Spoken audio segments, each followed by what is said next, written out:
بسم اللہ الرحمن الرحیم۔ فصل لفظ دال بر معنی مطابقت بر دو قسم است۔ معنی مطابقت پر دلالت کرنے والے لفظ دو قسم پر ہیں، یعنی وہ لفظ جس سے کوئی معنی سمجھ میں آتا ہے، جسے لفظ موضوع بھی کہتے ہیں، تو جو معنی پر دلالت کرے اس لفظ کی دو قسمیں ہیں، مفرد اور مرکب۔ لفظ دال بر معنی مطابقت بر دو قسم است۔ معنی مطابقت پر دلالت کرنے والے لفظ دو قسم پر ہیں، مفرد اور مرکب۔ مرکب آ باشد کہ جزء لفظ و دلالت کند بر جزء معنی مقصود و دلالتش مقصود باشد۔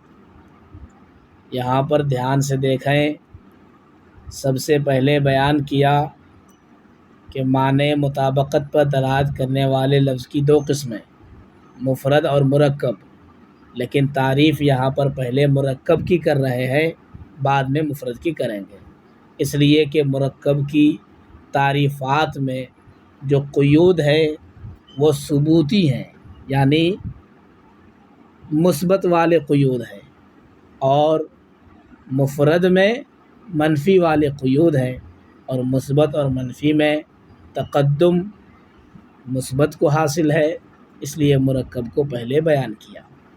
بہرکیف مرکب آ باشد کہ جزء لفظ و دلالت کند بر جزء معنی مقصود و دلالتش مقصود باشد۔ مرکب وہ ہے جس کے لفظ کا جز اپنے معنی مقصود کے جز پر دلالت کرے۔ مرکب وہ ہے کہ لفظ کا جز اپنے معنی مقصود کے جز پر دلالت کرے اور اس کی دلالت مقصود بھی ہو، اسی کو مرکب کہا جاتا ہے۔ مرکب کسے کہتے ہیں؟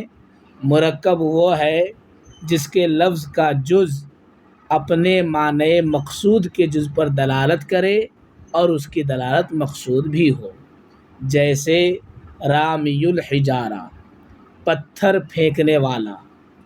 دیکھیے، رامی ایک جز ہے، حجارہ دوسرا جز ہے، تو لفظ کا جز ہو گیا، اور لفظ کا جز معنی کے جز پر دلالت بھی کر رہا ہے، چونکہ رامی کا معنی پھینکنے والا اور الحجارہ کا معنی پتھر، لفظ کا جز معنی کے جز پر دلالت کیا، اور ساتھ ساتھ معنی مقصود کے جز پر بھی دلالت کر رہا ہے، چونکہ رامی الحجارہ سے معنی مقصود کیا ہے؟ پتھر پھینکنے والا، اور یہاں پر یہ دلالت مقصود بھی ہے کہ رامی الحجارہ سے مراد پتھر پھینکنے والا ہی ہے۔ تو مرکب وہ ہے جس کے لفظ کا جز اپنے معنی مقصود کے جز پر دلالت کرے اور اس کی دلالت مقصود بھی ہو، جیسے رامی الحجارہ، پتھر پھینکنے والا۔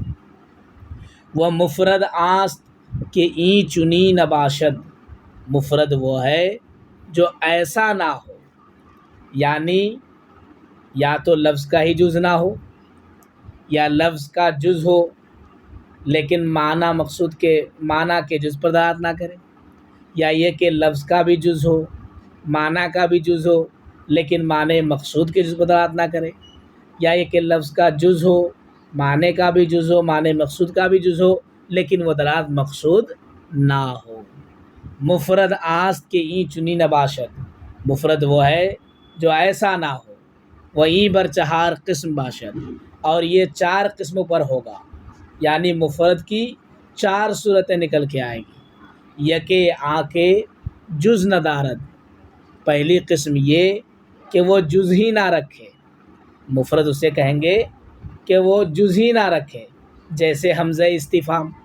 تو حمزہ استفہام اس میں کوئی جز نہیں ہے، لفظ کا ہی جز نہیں ہے۔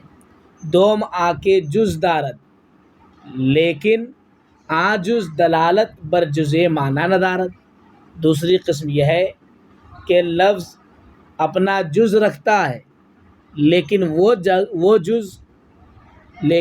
جز معنی کے جز پر دلالت نہ کرے۔ پہلی قسم یہ ہے کہ وہ جز ہی نہ رکھے، جیسے حمزہ استفہام۔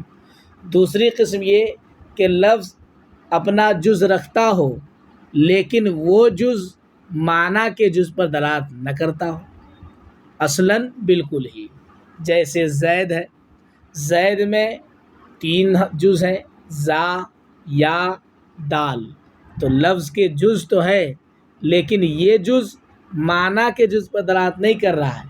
ایسا نہیں کہ زا سے مراد سر ہو جائے، یا سے مراد پیٹ ہو، دال سے مراد پیٹ سے نیچے کا حصہ، یہ مراد نہیں ہے۔ دوسری قسم یہ کے جز دارد، وہ جو جز رکھے وہ لیکن آجز دلالت پر جز معنی نہ دارد، لیکن وہ جز معنی کے جز پر دلالت نہ کرے، اصلاً بالکل ہی، جیسے زید۔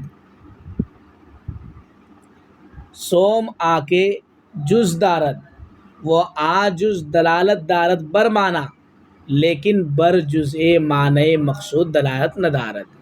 تیسری قسم یہ ہے کہ لفظ اپنا جز رکھتا ہو اور وہ جز معنی پر دلالت بھی کرتا ہو لیکن معنی مقصود کے جز پر دلالت نہ کرتا ہو۔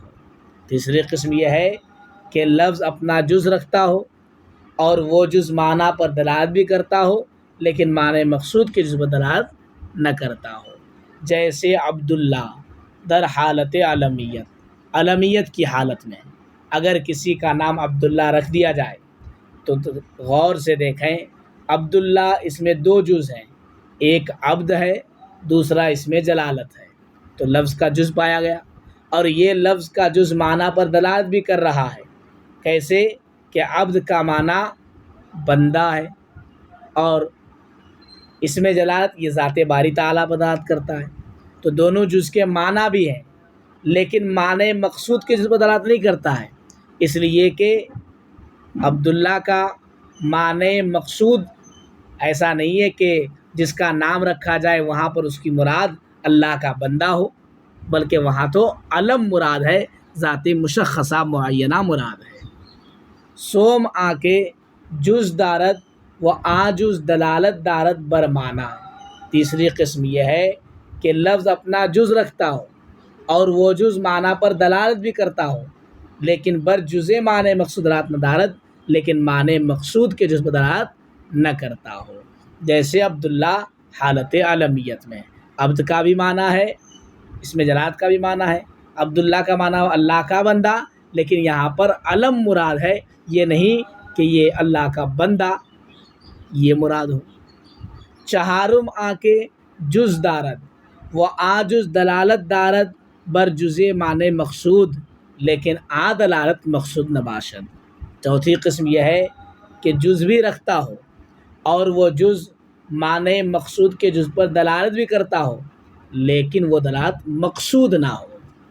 چوتھی قسم یہ ہے کہ لفظ اپنا جز رکھتا ہو اور وہ جز معنی مقصود کے جز پر دلالت بھی کرتا ہو لیکن وہ دلالت یہاں مقصود نہ ہو، جیسے حیوان ناطق، حیوان الگ جز ہے، ناطق دوسرا جز ہے، اور حیوان کا معنی بھی ہے، ناطق کا معنی بھی ہے، اور معنی مقصود کا جز بھی ہے، چونکہ حیوان ناطق اگر کسی کا نام رکھ دیا جائے تو یہ حیوان انسان کی حقیقت کا ایک جز ہے، ناطق یہ انسان کی حقیقت کا ایک جز ہے، اور معنی مقصود وہی انسان کا نام رکھنا ہے، تو یہاں پر لفظ اپنا جز بھی رکھ رہا ہے اور معنی مقصود کے جز پر دلالت بھی کر رہا ہے۔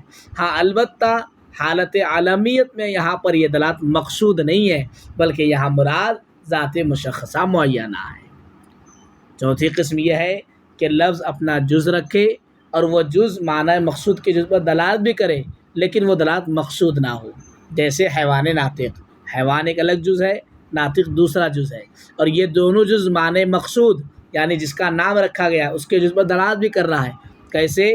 چونکہ حیوان یہ انسان کی حقیقت کا ایک جز ہے، ناطق یہ انسان کی حقیقت کا دوسرا جز ہے، تو معنی مقصود کے جز پر دلالت بھی کیا، لیکن حالت عالمیت میں یہاں پر یہ دلالت مقصود نہیں ہے بلکہ مراد ذات مشخصہ معینہ ہے، جیسے حیوان ناطق در حالت کے علم شخص انسان باشد۔ جیسا کہ ناطق حیوان ناطق اس حالت میں جب کہ وہ کسی انسان کا علم ہو۔